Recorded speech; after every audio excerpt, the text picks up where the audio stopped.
Ahí. Está empezando la grabación, dice. Ya, está grabando. Sí, no me aparece ya. Buenas tardes a todos nuestros Buenas tardes. amigos del grupo y Conversando con Versos y Cuentos y a toda la teleaudiencia.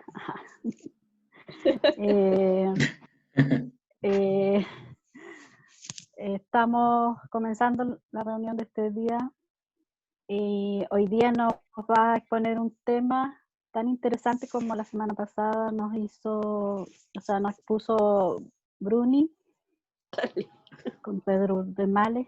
Ahora Julio nos tiene otro interesante tema, así que te dejo a ti que nos hables y nos presentes tu tema. Julio. Muchas gracias. Bueno, Maragüita sí. Espero que sea interesante porque el tema que les voy a hablar es un poquito técnico, pero la idea es como para familiarizarnos con algunos con conceptos literarios. Se ve en mi pantalla, ¿cierto? Sí. Sobre los tópicos literarios. Exactamente, de eso les voy a hablar. Sí, se ve bien. Sí, está perfecto. Ahí. Entonces, esto es un concepto, yo tengo que dar el mensaje previo para defenderme por si acaso alguien lee después o ve el video. Yo no soy experto en el tema y esto nació por una curiosidad más que nada. En algún momento conversando con alguien, hablaron de estos temas de los tópicos literarios y a mí me sonaban. Y entonces empecé a buscar información y encontré algo y en términos bien sencillos para decir, se pueden definir como tópicos literarios, son elementos temáticos o semánticos, eso técnicamente es como se dicen, que contextualizan principalmente una obra poética o una obra retórica. Ahora, en muy simple palabras, es un tema que se decide tratar en un escrito. Ahora existe un montón de temas o tópicos en la tradición nuestra, occidental, europea, europocéntrica, y la mayoría vienen de la cultura clásica, de los poetas griegos y de los poetas romanos. Por lo tanto, muchos de los nombres de estos tópicos están en latín. Ahora, con el tiempo, no es que esto se haya instaurado en esa época y está resuelto, sino que con el tiempo se han ido agregando otros tópicos, se han ido reformulando, y por supuesto es una posibilidad de que sigan apareciendo tópicos nuevos. Hacer una salvedad antes de hablar bien de los tópicos, que uno puede hablar de tres conceptos que son tema, tópico y motivo, y se tienden a confundir. Entonces, yo encontré este trabajo que fue bien interesante, que es de Márquez, del 2002, que hace una propuesta para diferenciar de qué estamos hablando cuando hablamos de tema, de tópico y de motivo. Que aparentemente es lo mismo, pero puede haber alguna distinción. Y la definición como él establece cuando hablamos del tema de una obra literaria, por ejemplo, es algo muy general. O sea, podríamos estar hablando de varios, por ejemplo, si hablamos del amor, puede ser un tema, pero el amor puede tener muchos tópicos dentro del tema amor. Eso es lo que quiero decir. El motivo que también se utiliza, viene esta de la literatura europea oriental, se hace cuando hay un tema que se repite dentro de un texto. O sea, se aparece, por ejemplo, el sol en varias partes de un trabajo, estoy inventando, eso quiere decir que estamos hablando de un motivo. Está dentro del texto entienda, igual que un tejido, de texto y la palabra tejido tienen una equivalencia. Y cuando se van repitiendo estas ideas, estos conceptos, nosotros estamos frente a un motivo. Por lo tanto, tema y motivo podrían estar relacionados, no podrían ser excluyentes, pero se hace esa distinción. Y finalmente, tópico, que viene de topos, y topo tiene un origen como griego con lugar, y con topoi, que es como el plural de topos, se refiere a estos lugares comunes que se utilizan en el lenguaje, que son los lugares comunes, son como la historia típica, si lo ponemos en palabras bien sencillas. En literatura siempre hay temas que se repiten, no hay temas que son tan originales como parece que nunca nadie lo hizo. Y en cierta manera los escritores, los poetas, estamos repitiendo y copiando ideas que resultan y pueden ser finalmente clichés. Podemos considerarlo hasta clichés en algunos casos. Ahora los grandes temas que nosotros podemos abarcar con los tópicos son los típicos, porque pensando si se repiten, ¿por qué se repiten? Porque son los grandes temas que están siempre en la humanidad, y estos son el amor, la muerte y la vida. Esos son como los grandes temas que incluyen y abarcan a varios tópicos. Y estos vienen de la época, yo les decía, y quizás son mucho más antiguos, pero lo que nosotros tenemos de la cultura occidental es de los griegos y de los romanos. Entonces estas ideas se van manteniendo, se van repitiendo, obviamente se van adaptando a los tiempos, pero permanecen porque obviamente son los temas comunes, frecuentes de la vida humana y de importancia, por lo tanto para ser. Yo hice un tipo de, porque hay muchos tópicos, y yo hice como un tipo de clasificación dentro de esto, que, bueno, están los del amor, y están los, por ejemplo, el amor post-mortem, que el amor más allá de la muerte. No sé si vieron una película que sale Robbie Williams, que sea Más allá de los sueños. Esa película habla del amor que sobrepasa la muerte, o sea, es un tópico clásico también ese. El amor bonus, el amor que está cerca de la santidad, de lo bueno, del amor santo casi. Pero no necesariamente con ese tinte tan religiosamente marcado, pero sí es un amor que es bueno, que se le pueden atribuir ciertas cualidades morales. El amor mixtus, que tiene cosas buenas y cosas malas, que también hay lo bueno por un lado y el extremo de lo malo. El furor amoris, el amor apasionado. El ignis amoris, que es el fuego del amor, el amor apasionado. Ojo que muchos de estos tópicos no son excluyentes, sino que están, digamos, emparentados.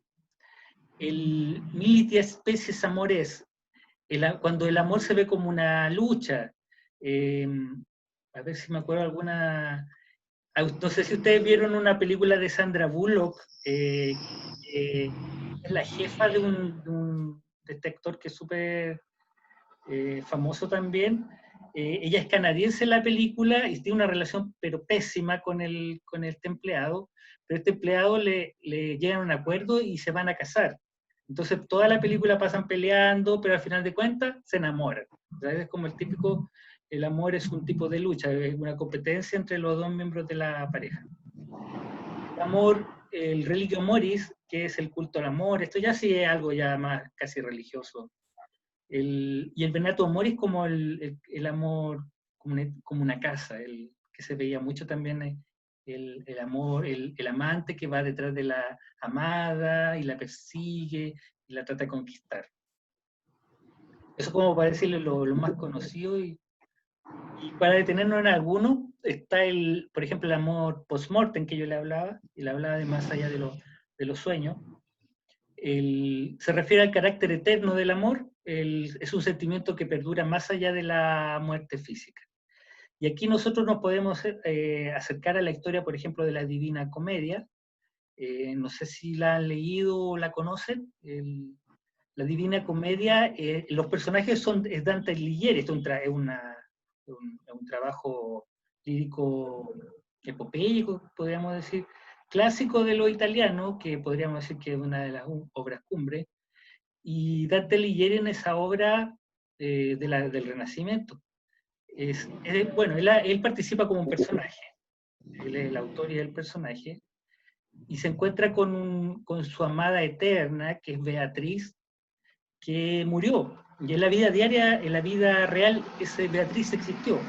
La historia es súper sorprendente para nuestros tiempos, porque el Dante conoció a Beatriz en la vida real, una vez la vio vestida de rojo, con un vestido, imagínense, renacentista, quedó eternamente enamorado, y no fue mucho más el intercambio que tuvo con esta mujer.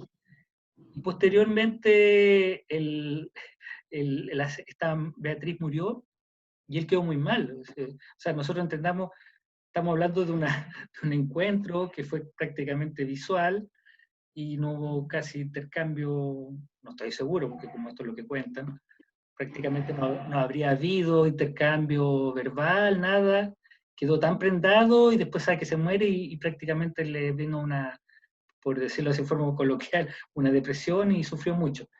Y escribió esta novela, o sea, no es una novela, es un trabajo escrito en verso, que está dividido en 3 partes, que es Infierno, Purgatorio y el Edén, y el Paraíso, perdón. Paraíso es la última parte. Y Beatriz encarna el paraíso, y ella está muerta ya en la vida real y en la historia que escribió Dante también está muerta. Entonces él se encuentra con esta amada en la Divina Comedia en el paraíso. Yo le hablaba del amor bonus, el amor bueno, y generalmente un carácter positivo de tipo espiritual, pero también yo les pongo acá unos versos de Frida Kahlo, por eso puse esa pintura, y pensando en la Frida Kahlo que se amara a ella misma, que quizás es más amor bueno que amar a Rivera, que al parecer la relación fue bastante tóxica. Este verso dice: mereces un amor que te quiera despeinada, incluso con las razones que te levanten deprisa, y con todos los demonios que no te dejan dormir. Esto aquí Frida Kahlo hace alusión a un amor espiritual, pero cotidiano, del que es capaz de amar a la persona como se le despierta en la mañana, así de amado sentirse. Entonces un amor, en el fondo también es un amor espiritual, aunque hable cosas muy cotidianas. Y por otro lado tenemos, por ejemplo, yo no lo voy a leer todo, porque no le voy a hablar de todo, porque son muchos, pero algunos que son bien interesantes. El amor feroz, que es este amor salvaje, que se centra mucho en lo negativo del amor, y muchas veces piensan esto viene de la antigüedad, las connotaciones negativas que tiene la pasión sexual, un mundo muy idealista. Entonces está por ejemplo, este soneto de Quevedo, Francisco Quevedo, que es Definiendo el amor, y que así lo define. El hielo abrasador, es fuego helado, es herida que duele y no se siente. Es un soñado bien, un mal presente, es un breve descanso muy cansado. Es un descuido que nos da cuidado, un cobarde con nombre de valiente, un andar solitario entre la gente, un amar solamente ser amado. Es una libertad encarcelada que dura hasta el postrero parasismo, enfermedad que crece si es curada. Este es el niño amor, este es tu abismo. Mirad cuál amistad tendrá con nada, el que en todo es contrario de sí mismo. Si se dan cuenta en estos sonetos, el amor es como una crítica, es decir, qué malo eres tú con quien ama, una cosa así. Y un niño, porque acuérdense que representan al amor con Cupido o con Eros y lo representan como un niño. Yo lo agrupé así para tener un poco algunos temas dentro de esos grandes temas que les mencioné. Y hay algunos tópicos de vida, pero que tienen que ver con lugar. Y aquí hay 2 que son bien interesantes, que es el Beatus Sile, y que eso se traduce como dichoso aquel, y el locus amenus, que es el lugar agradable. El Beatus Sile viene de un fragmento de un poema de Horacio, y justamente parte así, dice: dichoso aquel que vive lejos de los negocios como la antigua grey de los mortales, y con sus propios bueyes labra el campo paterno, libre del interés y de la usura. No le despierta el fiero toque de la trompeta, ni le aterra la mar embravecida, y esquiva el foro público y el umbral altanero de las aristocráticas mansiones.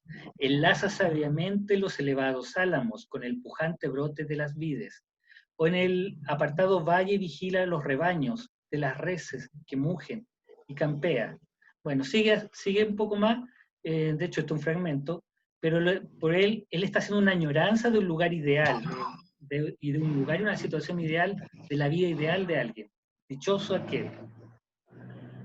Y el otro es el lugar agradable, y aquí yo les pongo como, por ejemplo, un fragmento de la égloga de Garcilaso de la Vega, que es la égloga 2, pero son unos versos, ¿no? Y que dice: convida un dulce sueño aquel manso ruido del agua que la clara fuente envía, y las aves sin dueño, con canto no aprendido, hinchen el aire de dulce armonía. Háceles compañía a la sombra volando, y entre varios olores gustando tiernas flores, la solícita abeja susurrando, los árboles, el viento, al sueño ayudan con su movimiento. Nos está describiendo acá Garcilaso de la Vega un paraíso prácticamente que está entrañado en los paisajes del campo, lo que conocemos como la poesía bucólica. Y hay un montón de tópicos que obviamente no se los voy a mencionar todos en detalle, pero hay tópicos, un montón de tópicos que no hablan de la vida como algo pasajera o directamente no hablan de la muerte. Y ahí está entre los más famosos, por ejemplo, el Carpe Diem, está el Colille Virgo Rosas, que coge virgen las rosas, eso es como diciendo que la vida florece y después se muere, entonces hay que cosechar las flores antes que se mueran. El Contemptus Mundi, que es un desprecio hacia el mundo, un mundo algo negativo, entonces espero la muerte. El Dum Vivimus Vivamos, o sea, este parecido al Carpe Diem, mientras vivimos, vivamos, o sea, el llamado que nos hace. El Fugi Reparabile Tempus, el tiempo pasa irremediablemente, o sea, la vida es pasajera. Memento Mori, o sea, vive pero recuerda que has de morir. Omnia Mors Equat, es la muerte igual a todo. Esto nos dice que por más que seamos algunos, nos creamos, después de la muerte vamos a morir todos. O sea, después de la muerte no importa qué tan grandioso te creas tú en vida. El Peregrinatio Vitae, que es el viaje de la vida como un viaje. El Quotidis Morimur, que morimos cada día, entonces también se parece un poco al Carpe Diem. Quid ora, el tiempo corre, o sea, vive, el tiempo corre.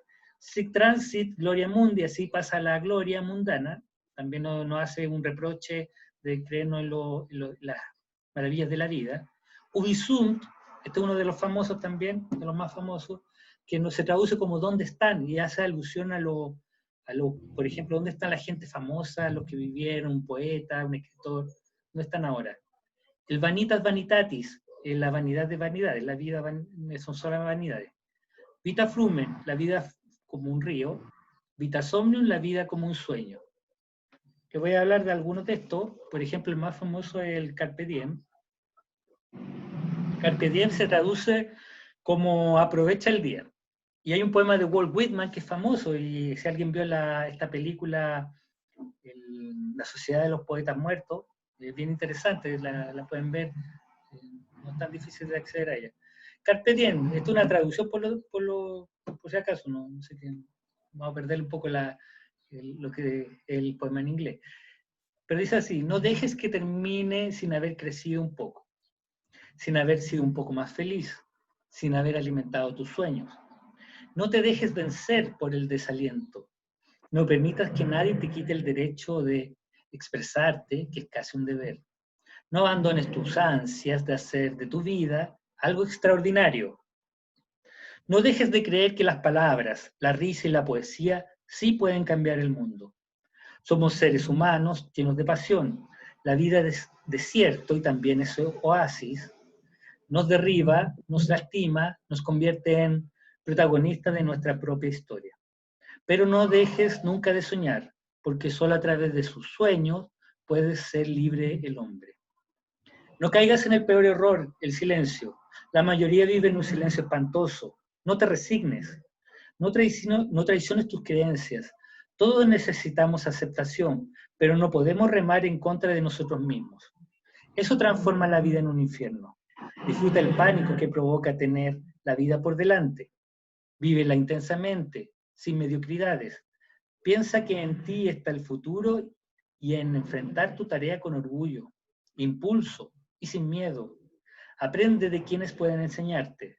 No permitas que la vida te pase por encima sin que la vivas. O sea, qué tremendo mensaje nos deja Walt Whitman para que vivamos el día a día, cada día. El Ubi Sunt, ¿dónde están? no habla de la muerte, ¿dónde están los que estuvieron vivos? Este era un fragmento de las coplas de una de las coplas de Jorge Manrique. ¿Qué se hicieron las damas? Sus tocados y vestidos, sus olores. ¿Qué se hicieron las llamas de los fuegos encendidos de amadores?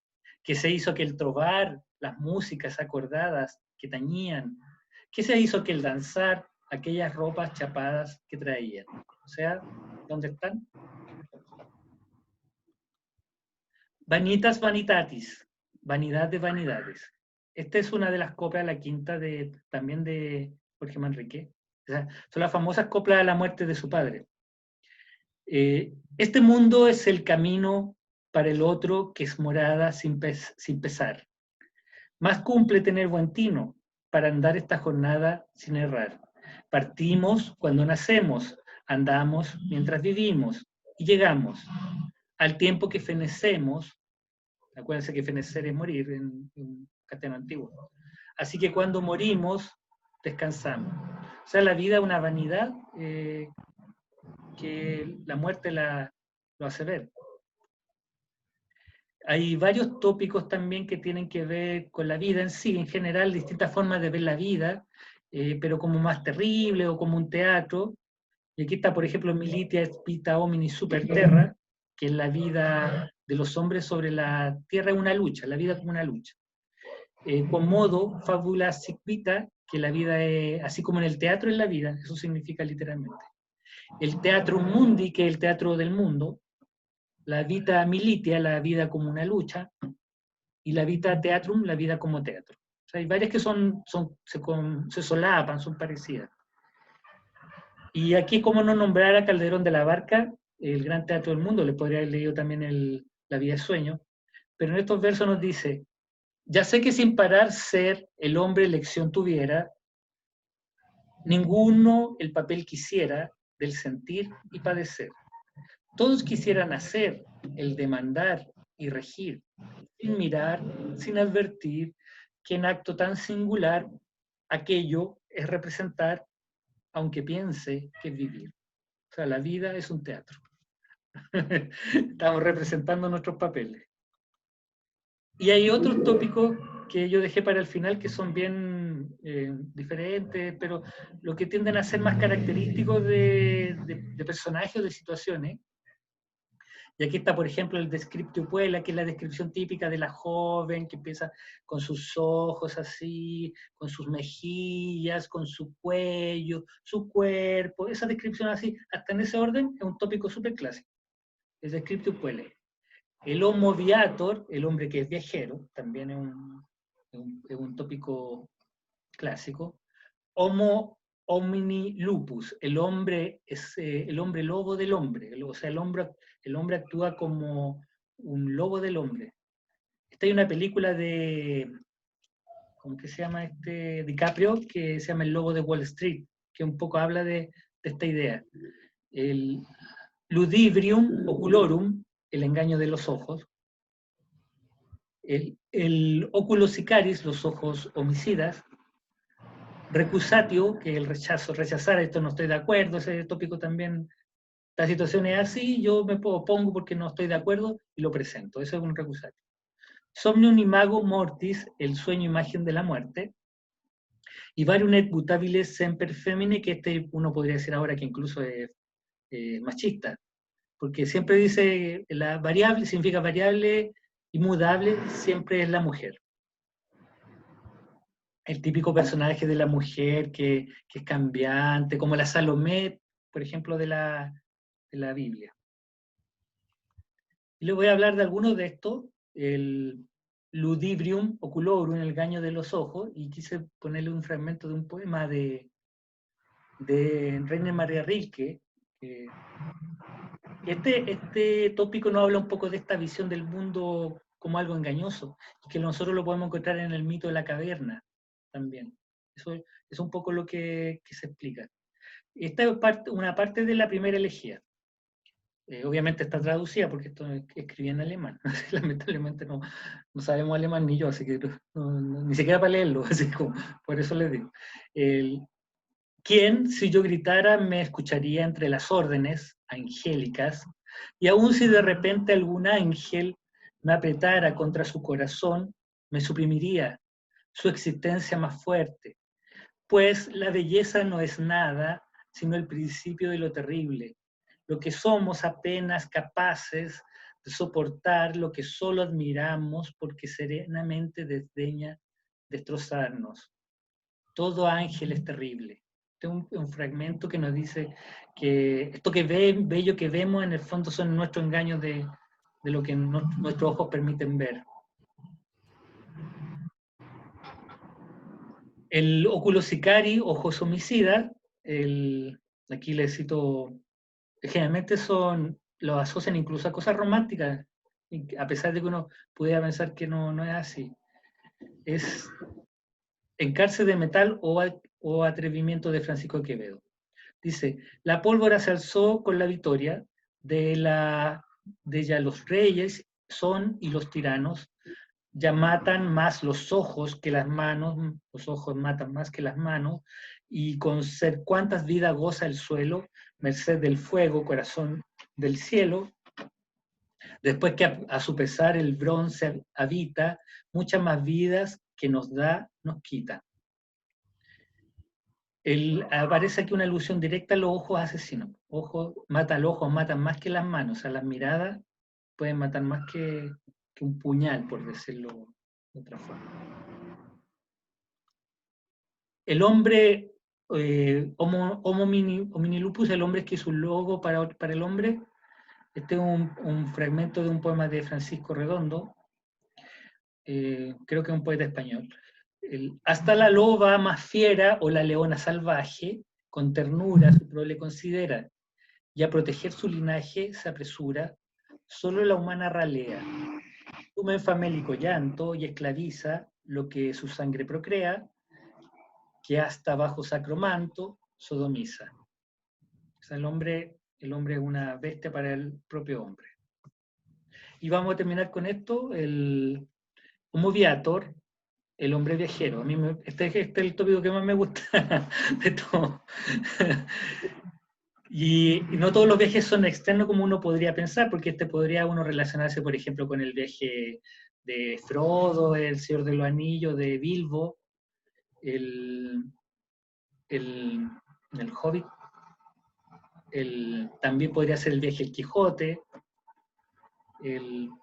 Bueno, es un tópico bastante clásico. Y hay un poema que hace un viaje que no es externo, aunque todos predicen todo lo interno, externo es interno también, a la vez. Y es un poema, un fragmento de Machado que dice, caminantes son tus huellas, el camino y nada más, caminante no hay camino, se hace camino al andar. Y les dejo esto para el final. Esta es una recomendación si alguien la puede ver. A mí me encantó este es un corto animado, se llama The Life of Death. Es como la muerte se enamora de la vida, y que son los tópicos clásicos. O sea, estamos hablando de la muerte, la vida y el amor. Así que si tienen alguna pregunta, y bueno, de todas maneras les doy las gracias por su atención. Bravo. Muy bueno. Bravo, muy bueno. Bravo, bravo, bravo, bravo. No puedo aplaudir equipo. Yo tengo una pregunta, estimado profesor, pero no saque la... no la saque pongo. Ya, claro, pongo de nuevo. para decirle cuál es la que me llamó más la atención de toda su exposición, de cuál de todas las Tópicos. ¿cuánto se llaman la? Dígame. Los tópicos. No, ¿cuál de todas las? Ay, no, el otro. No, lo pasaste. ¿Cuál? Este es el primero. Lo pasaste, antes. Comienza al principio de nuevo. No, que estos son definiciones, entonces no. Ese. No, lo pasaste. Ese. Tema, motivo, tópico. Mira, lo que más encontré positivo, toda tu exposición ha sido extraordinariamente Excelente, sí. extraordinariamente didáctica. Gracias. Parece que usted se dedica a hacer clase. Parece. Mira, pero de todas las, ¿cómo se llaman estas cosas que se hacen ya se me olvidaron cómo se llaman ya? Algo pasa que no escucho. El tema, tal como lo planteaste tú, aquí cuando tú hablas de tema, y enseguida pasas a motivo, y del motivo al tópico a mí me queda absolutamente claro que si tuviésemos que comenzar una historia, una novela, un verso, tendríamos que entrar a pensar primero el tema. Yo creo que por ahí está la cosa. Y enseguida, ¿qué aspecto del tema o motivo nosotros nos vamos a tomar con todo lo que tú nos entregaste? Y enseguida de conocido nuestro tema y nuestro motivo, más o menos, porque exactamente tampoco lo vamos a saber, ¿cómo pasamos al tópico? O sea, yo lo veo así como una secuencia, don Julio, lo veo como una secuencia más que la otra forma que tienes anteriormente que se topan. Yo creo que primero tienes que ir por pasos. Para mí es un verdadero proceso de creación literaria, pensar en el tema, irse al motivo y terminar en un tópico, como es que es la cosa más concreta, más digamos, escrita, más audible para el resto de la gente que te va a escuchar, en definitiva. No sé si estoy bien o estoy mal. No lo había pensado así, pero podría ser como una guía, aunque no necesariamente esto es tan lógicamente ordenado cuando uno escribe. Porque uno tiene a veces la idea puntual que puede ser un tópico. Y eso se basa en el tema. Ahora, si por ejemplo tú quieres hablar de un tema así en macro, ahí tendrías que afinar el tópico al cual el que quiera apuntar. Porque si, por ejemplo, quiero hacer como pasa a veces en los concursos, hay que escribir no sé, pues de la ecología, pero la ecología es un tema amplio. O sea, entonces, habría que buscar el tópico. Sería como un tema. La ecología, hablemos al tiro, la ecología sería el tema. Claro. El motivo, por ejemplo, sería la ecología relacionada con la vida, digamos, de reciclado. Como dijéramos, la vida compatible con la naturaleza.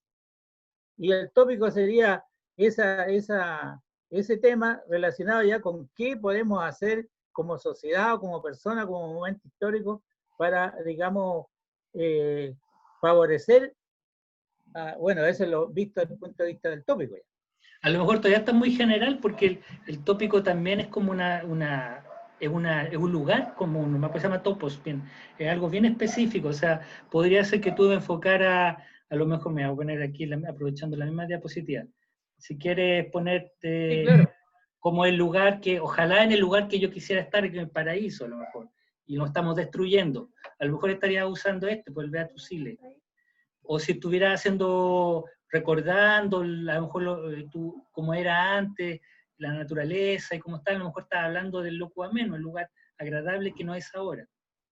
Entonces, es como el tópico viene siendo ya como la foto, el detalle más donde, cómo tú estás enfocando. Sí. Ahora un escrito puede tener más de uno, pues, si no necesariamente...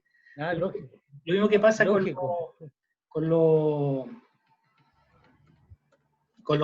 motivos, porque el motivo es lo que te dice que el tema, que en este caso lo llamamos motivo, se repite dentro del texto. Entonces podríamos tener varias veces el mismo motivo y tópicos diferentes. No sé si te queda claro. Porque el motivo te dice que se repite el tema. Parte de un tema general, y para abajo lo vas desagregando, llamaría yo. Claro. Pasarías por el motivo, y de ahí del motivo pasa al tópico. Yo claro, lo veo como un proceso más que... Pero el motivo va a aparecer, porque por eso te digo que no es tan así como directo, el motivo va a aparecer si tú en el texto lo repites, repites el tema.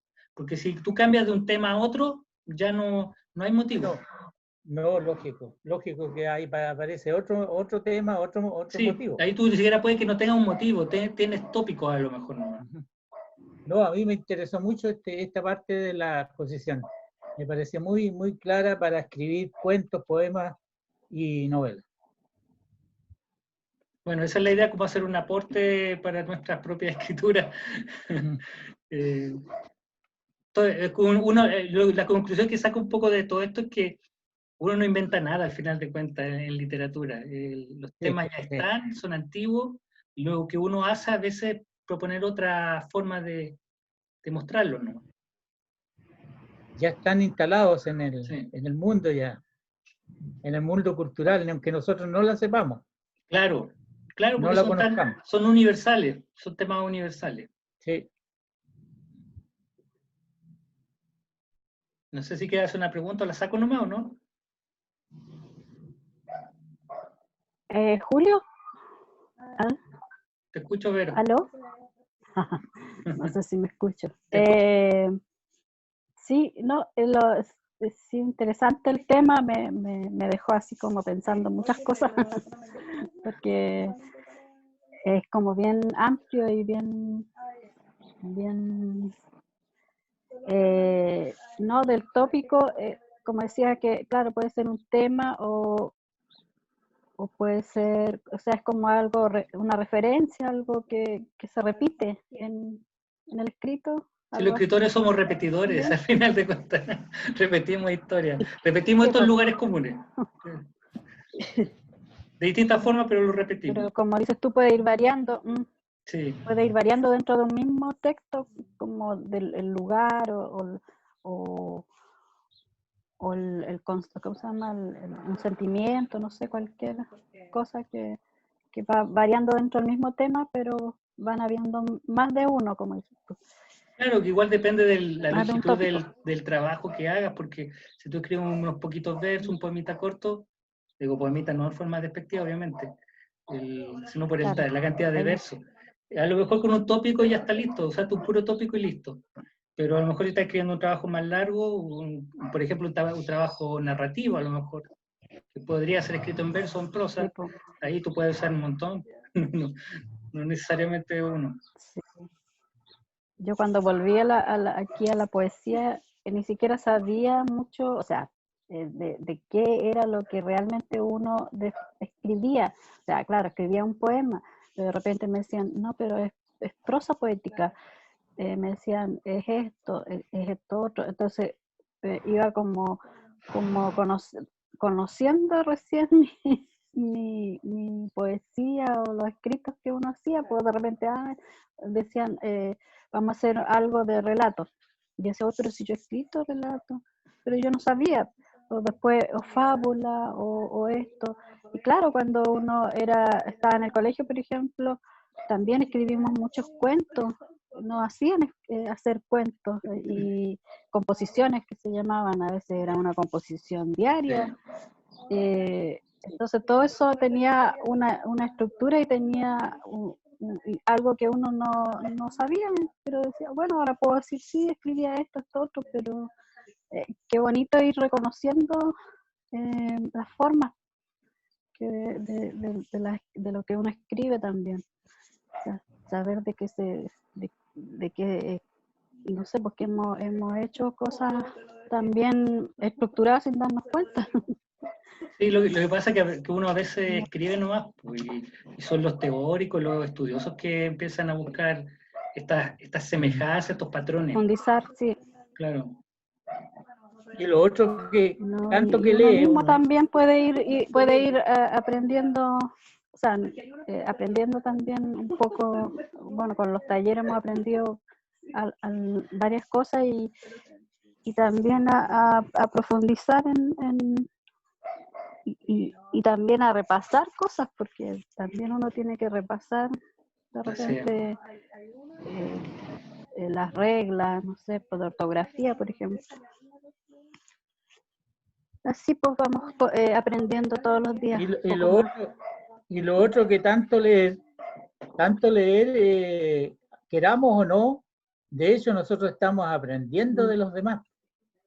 Esa es una realidad. Entonces, yo cómo comencé a escribir, yo sin saber nada más que la literatura o las clases de castellano que nos daban en aquellos años de enseñanza media, Sí, que sería ahora. nos Imagínense hacían la leer. cantidad de años que había entre medio y escribía seguramente usando eso y lo que había leído, tratando de tomar la forma de lo que leía.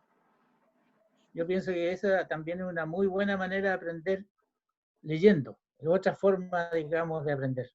Claro, No, eso tiene razón, disculpa Verónica, eso sí, tiene razón Sergio, que uno, Sergio. mientras más lee, también va encontrando estas relaciones entre distintos textos. Por eso yo decía que el texto y tejido tienen un origen común, porque al final de cuentas un trabajo es un común, que uno toma la fibra o la lana de otro y lo va construyendo algo nuevo. Al final no es algo absolutamente nuevo de la nada.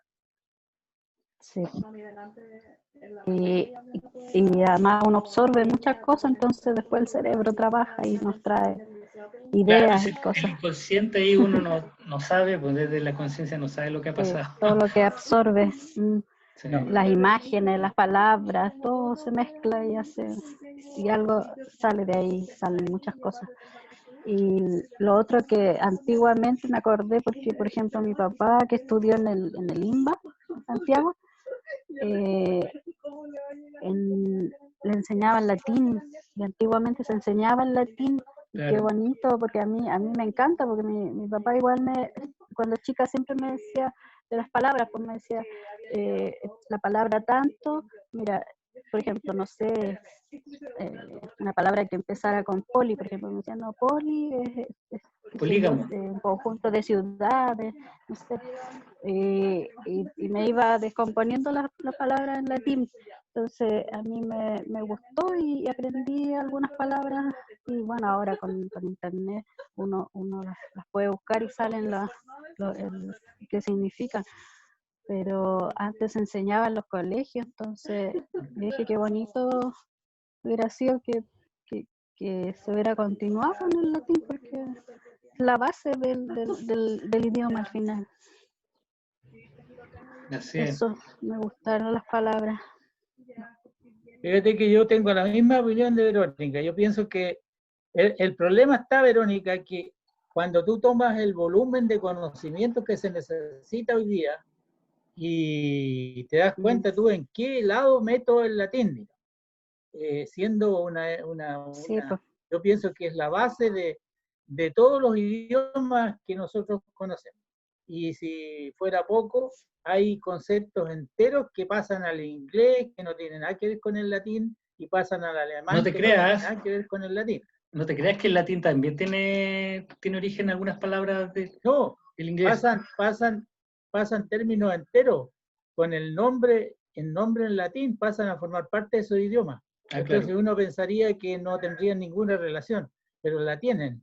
Y a lo que yo voy es que ¿dónde metes tú ese conocimiento? Y yo soy de la idea también que deberíamos tener un conocimiento básico del latín, básico. No demasiado profundizado, pero básico, de tal manera que nosotros a lo menos aprendiéramos el origen de las palabras que de repente se nos olvida, que son griegos, y también tendríamos que saber griego, poco, y saber Sí, latín. griego, eso iba a decir. Porque es el origen. Eso iba a decir que también. Sí, Entonces yo tú también tú me dices, acuerdo claro, voy a hasta sacar perdón. voy a sacar una profesión. No, Sergio, sí. Dentro del currículum universitario o de la, ¿cómo se llaman ahora? De los institutos profesionales, ¿dónde meto estos temas, digamos, que son absolutamente secundarios desde el punto de vista de lo que hoy día se requiere para ganarse el pan de cada día? Sí, hay un tema bien interesante ahí para tocar, Sergio, que tiene que ver con cómo la educación ahora ha pasado a ser muy instrumental. ¿Qué quiero decir con eso? La educación con un fin útil, o sea, lo que es útil, en pocas prácticas, lo que produce dinero. Entonces, aprender un idioma, por ejemplo, no necesariamente tiene un fin de que uno va a ganar dinero o lo va a usar en algo. La gente aprendía antiguamente cosas porque le gustaban nomás. No era una necesidad. Fíjate que tú has tocado la base de por qué las ciencias sociales están fracasando, porque en este momento, por ejemplo, en casi todos lados, todavía están utilizando el concepto de homus economicus. Es decir, tal como dices tú, el hombre que es capaz de producir, que es capaz de vivir para producir y a su vez para consumir. Sí. En el fondo, el hombre está sobre la tierra para producir y consumir. Si usted no está, señor, no tiene que pensar mucho, usted tiene que producir nomás. Sí. Y por supuesto, las grandes empresas que tienen que tener el famoso excedente en las utilidades y donde tú como profesional tienes que maximizar ese excedente. Entonces te dicen el homus economicus, esto, señor, y nada más que esto. Entonces tú no tienes que saber más de eso. No. No, al sistema no le importa. Y todo lo contrario, yo creo que al sistema incluso le parece No le conviene que un piense. estorbo, que tú sepas demasiado. Podría No uno le conviene el podría Homo pensar así sapiens. uno. Si uno que se fuera mal El pensado. Homo sapiens no le conviene. El hombre sapiens. Homo sapiens. Es verdad, como dicen, es verdad.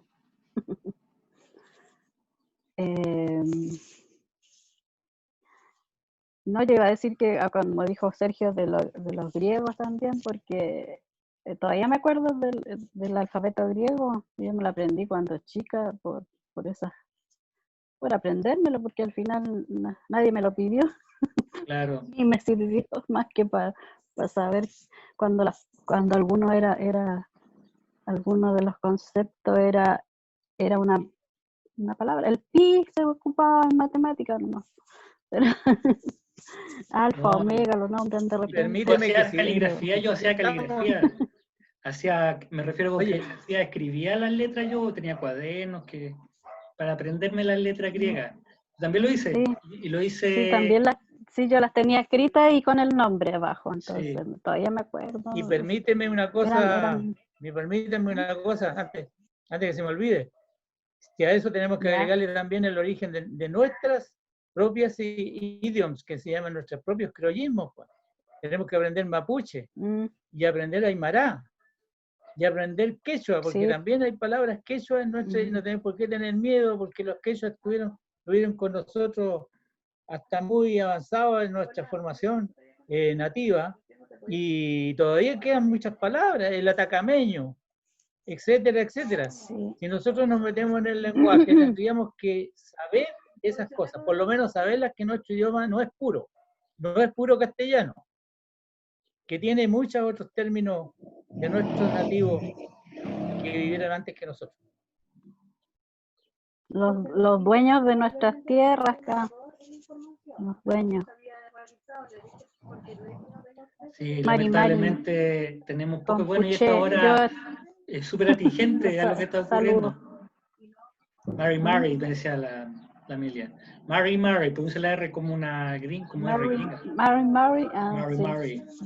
Yo no sé pronunciar, no sé algunas palabras, pero estoy aprendiendo a pronunciar. El purchen, el pichintún, el curiche. Cachipún. Curichi, negro curichi. Cachipún es el Curiche significa el hombre gente negro, oscura. el mapuche, eso es lo que les designaban a los negros que llegaron durante la colonia, le decían curiche. Che Gente es oscura. hombre, y curi negro, hombre negro, curiche. Claro. Sí, incluso hay apellidos que no parecen español y son mapuche. Sí. Yo me he encontrado con apellidos que pensaba que eran españoles y no, son mapuche. Pero no. Yo creo que uno de los grandes errores nosotros como chilenos ha sido la poca capacidad de integrar tantos tipos de nacionalidades que tenemos dentro de nuestro país, incluido el pascuense. Pascuense no nos pueden ver porque Sí. nunca los hemos integrado realmente en nuestra No vida. los Y consideramos, integrarlos significa claro. integrarlos desde el punto de vista también idiomático. Así como integramos el mapuche, el atacameño, también deberíamos tener integrado el pascuense, y no lo hacemos, tampoco lo hacemos. Entonces, y después nos quejamos de que las minorías tienen problemas. ¿Cómo no van a tener problemas si no se sienten representados? Pero Sergio, eso es una realidad. O sea, ni siquiera, imagínate nosotros que no digamos somos una minoría étnica, somos una región, y ya desde región nos sentimos olvidados por las decisiones centrales del país. Entonces, ¿qué va a quedar para Isla de Pascua, que es una isla que está por allá nosotros con suerte alguna vez podemos ir, porque también es muy difícil ir, no es para nosotros fácil. Es caro, pues. Sí. Porque tampoco hay facilidad para que el chileno vaya fácilmente para allá. Es caro. Esa es la También, cosa. así es la cosa, como Terminamos el tema. la señora Bruni. Bueno, si no, Bruni. si no tienen más consultas. Calladita. Yo escucho para aprender más. Estamos Así se aprende. Terminó el aprendiendo. tema porque quiero... Bruni me tiene picado porque la otra vez yo estaba hablando sobre un tema y me lo completó con la historia de qué era, ya ni me acuerdo de qué era Bruni, era un tema folclórico. Pedro Urdemales. Claro, bueno, de Perú Urdemales, sí, Es que hay hartas historias de él. pero tú contaste una historia que ahora me acordé, pues Bruni. Quería completártela, no sé si se ha terminado el tema, por eso digo. No ¿Se sé, terminó Julio, el tema? No, ya ¿o estamos quiere listos. agregar algo más? No, ¿Sí? yo nada más. Ya. Entonces yo te voy a dar. Cuando el Perú Urdemales ve un caballero que se acerca y saca la olla que estaba hirviendo para vendérsela al gallo, porque ya tenía la idea de la diabolura. Claro. ¿Tú sabes lo que le recitaba? Le recitaba a la olla, pues, Ollita hervidora. exactamente. mañana, Le sino para decía, ahora. hierve, Sí. hierve, ollita hervidora, que no es para mañana, sino Para para mañana, ahora. sino para ahora. Un verso. Con unos un palitos. verso. En unos Yo palitos. lo puse en Instagram. Sí, lo vi. Puse esa historia porque era más corta, porque tiene hartas, y tengo, bajé incluso el libro de ese antiguo, hay uno bien Sí. antiguo, me gusta mientras más antiguo, entonces están escritos como, Alguien escribió la historia de Perú Urdemales, como hizo una se escribía recopilación. antiguamente. ¿Mm? ¿Cómo? Alguien escribió Espera que no el te libro ese escuché. Perú Urdemales en algún lugar. Sí, Sí, hay recopilaciones, acuerdo porque esos son cuentos tradicionales. Sí. sí. Son de la tradición latinoamericana ya, porque en España se perdió un poco, pero acá se mantiene por Latinoamérica. Se me metió. Son entretenidos, son bien entretenidos. Yo tenía unos libritos chiquititos de una colección donde venía Pedro ¿No Urdemales. sería la colección Quimantú? Una chiquitita que cabía en un Parece, sí, porque bolsillo. eran así de bolsillo. Así Sí, chiquitito. Claro, que esas eran las tenían, ediciones parece Quimantú. que eran, sí, todavía están por ¿Y tú ahí. sabes cuándo salió Empiezan esa nomás. colección? ¿Qué se van a acordar ustedes? No habían nacido todavía. El año 71, ¿Ya? el año de 1971, ya. se forma la editorial del Estado de Chile. Se forma la editorial del Estado Sí. de Chile y se llamó Quimantú, en idioma mapuche, para que sepan. Y esa Quimantú Sí, aquí hay tiraba varios. ediciones todas las semanas.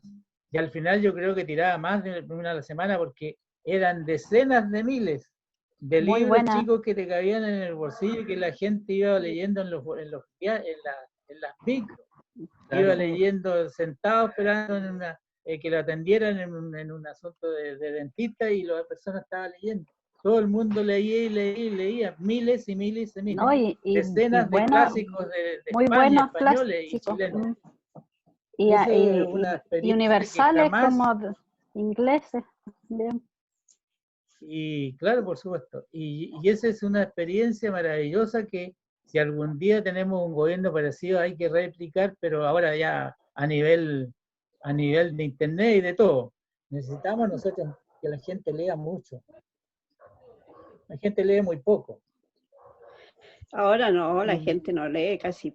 Antes No uno lee casi leía, la entretención antes era leer, Claro. ¿sí o no? Se ha perdido, es que se ha Ahora perdido el no. gusto por la lectura. Claro, Es el gran yo problema. me acuerdo. No se haga nada Las con decirle a selecciones alguna del persona lee Reader, el Quijote, o no va a leerlo porque no le interesa, no le gusta, no disfruta la lectura. las selecciones del Reader las leía completas. Ah, sí, yo también. El Reader Digest. Los cuentos que salían ahí. Ahí salía de Era todo muy, también.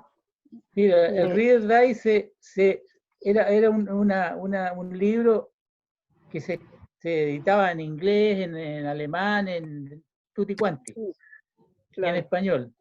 Y pertenecía al gobierno norteamericano. A él le interesaba, digamos, exportar su tipo de literatura, su tipo de modus vivendi.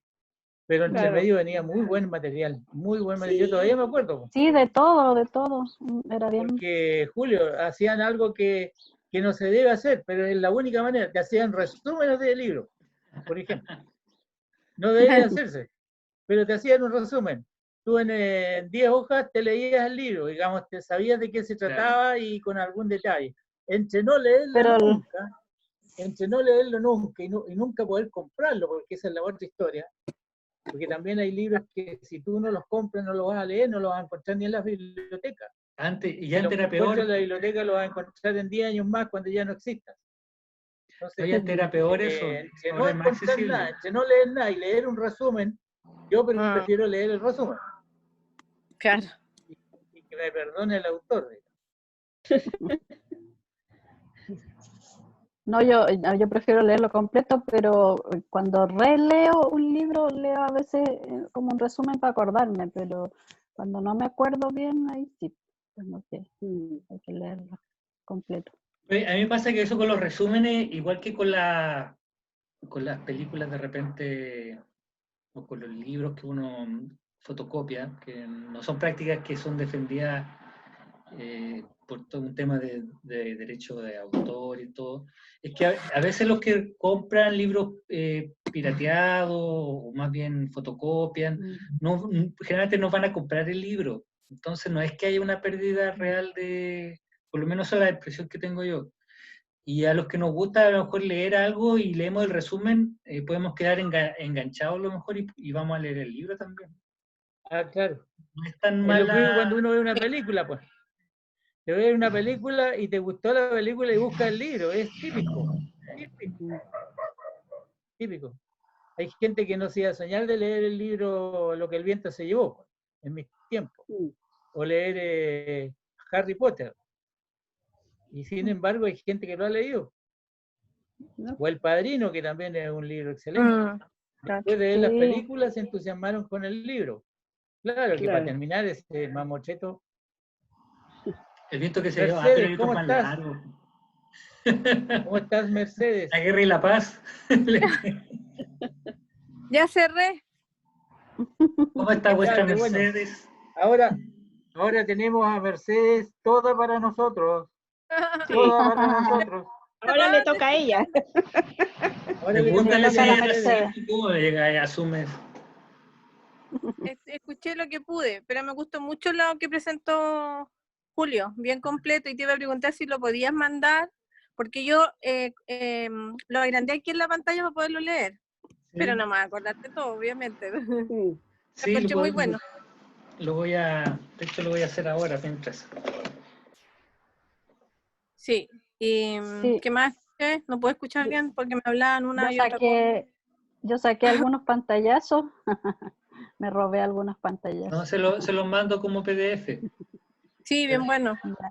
Para que Igual puedan leer. quiero, Julio, quería, o sea, en el Instagram voy a poner algo como para destacar, pues, pero no todo, porque Ah, no. es como para poner de qué se trató el tema nomás. Es como... Es que eso es poner de ¿Se nuevo en puede? el fondo.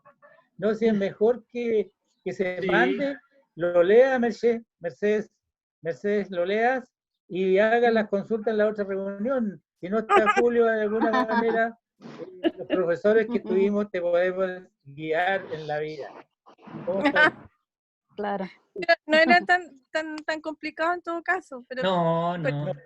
me sentí identificada con algunas cosas, con alguna... El profesor tópicos. dijo, voy a tener que bajar el nivel aquí porque si lo pongo como expongo arriba para los magísteres, en magísteres en literatura universal, voy a sonar. Entonces bajó el nivel.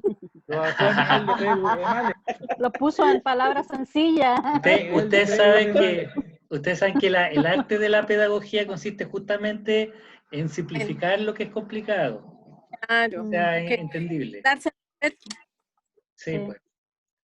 Si no, Oye, no. a todo esto, Julio, ¿no? Sí. Ese Carpe Diem de Walt Whitman que leíste, pues me recordó a la Desiderata un poco más. El Carpe Diem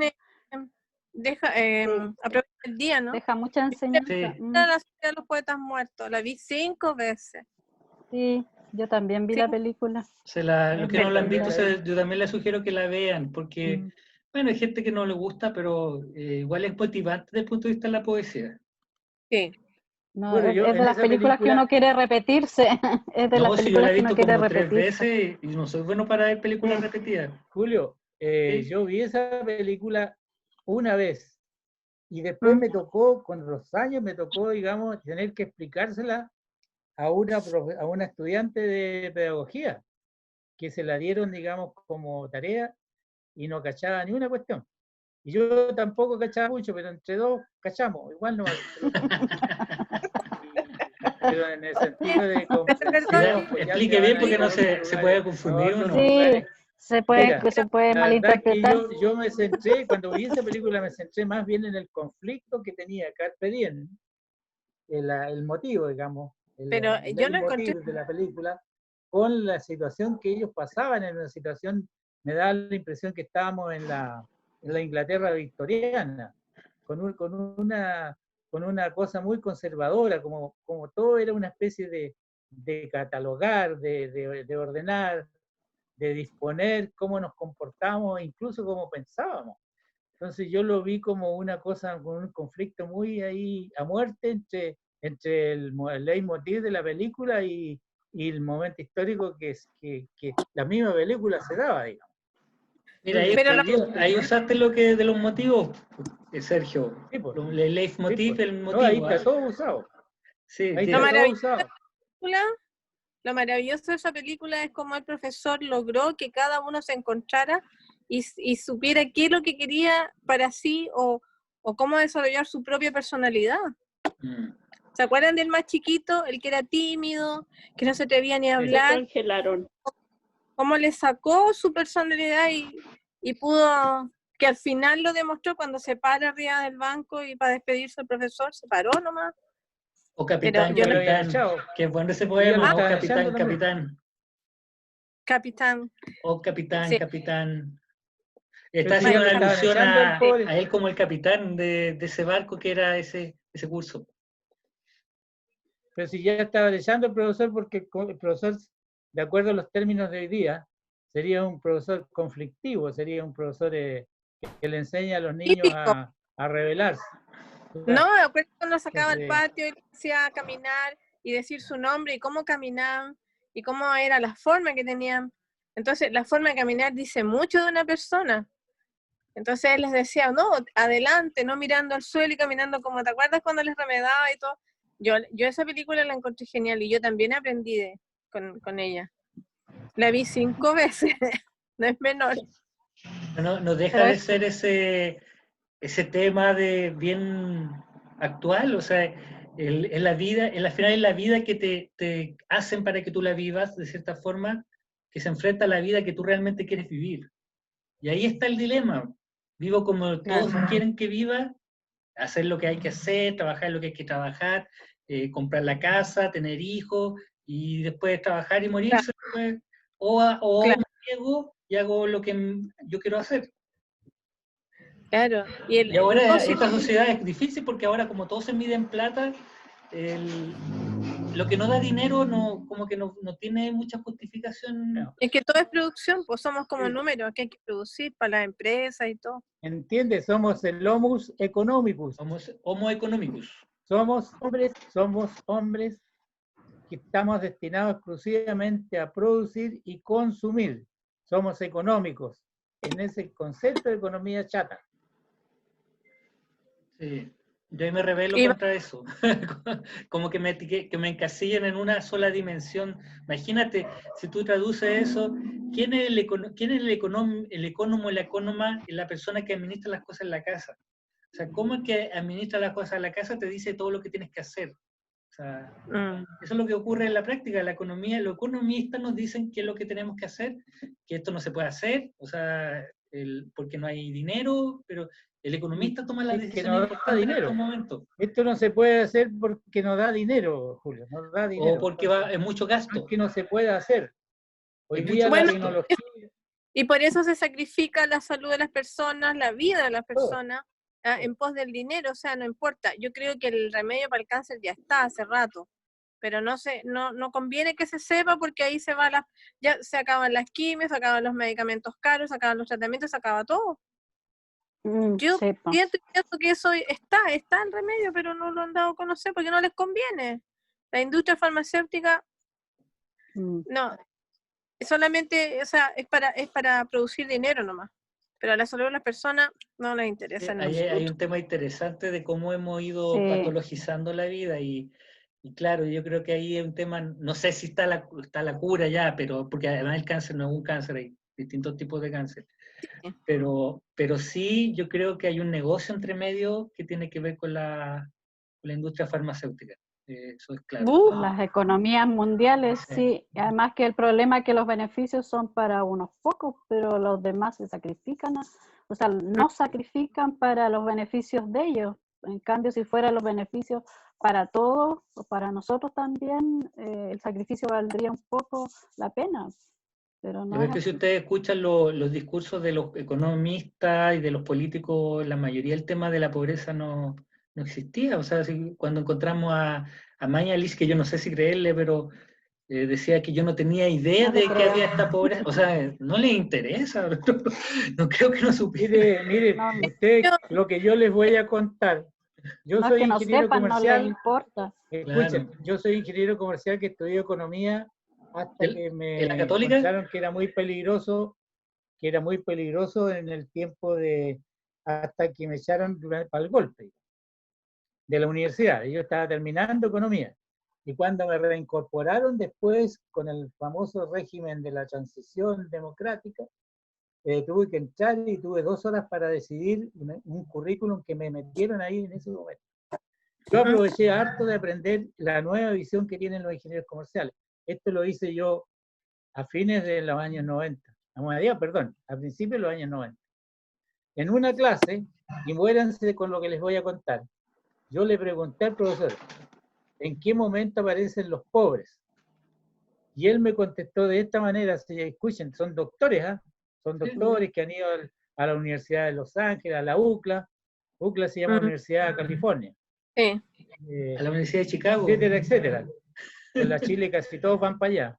Entonces, y para Francia también, doctores. Doctorado estoy hablando, de doctorado, ya no estoy hablando de magíster. Me dice que la pobreza no es tema para la economía. ¿Y saben ustedes por qué no es tema? Porque no tiene capacidad de compra. Un pobre no tiene capacidad de compra.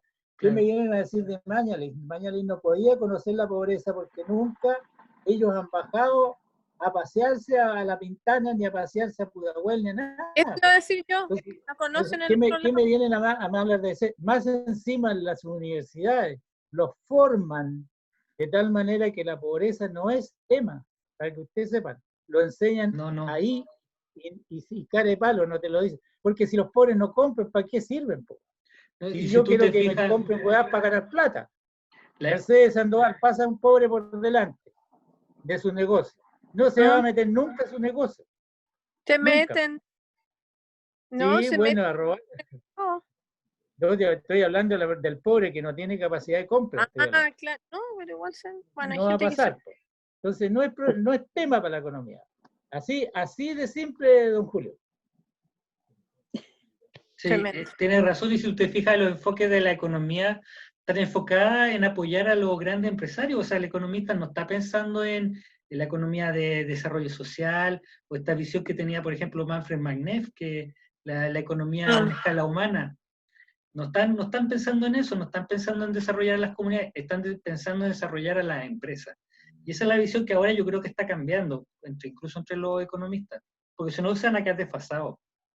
Ya el mundo no va a dar para soportar a las empresas depredadoras muchos años más. Bueno, es lo que Quizá. todos esperamos, que las cosas cambien, pues, don Julio, pero... Es pero la cosa difícil, no es tan porque son los que sencilla, no es tienen tan el poder fácil. también. Por eso No es tan- que ahora yo estoy tratando que hay cosas que no encuentro, de ir a comprar a los almacenes de barrio, no ir al supermercado lo posible, no ir, darles la plata, ayudar a esa gente que necesita mucho más que estas Jumbo y todas estas empresas grandes. Sí, hay que hacer esos gestos. Y lo otro, yo, por ejemplo, lo que evito, por ejemplo, comprar alguna de las marcas por poner un caso, de esos papel higiénico que estaban coludidos. Por ejemplo, yo, Ya. mi forma de revelarme al sistema es comprar las marcas que no son de esa colusión. Bueno, Porque son obviamente a medio- veces la necesidad tiene cara de hereje, pero en Sí. general no lo hago. Pero sí hay que cambiar la economía y la vamos a tener que cambiar de escala humana, yo creo. Yo creo que ahí está el punto, Julio, que hay que empezar por uno. No podemos esperar que que los otros hagan cosas, hay que empezar por uno. Los actos, al final de cuentas, nosotros como escritor y poeta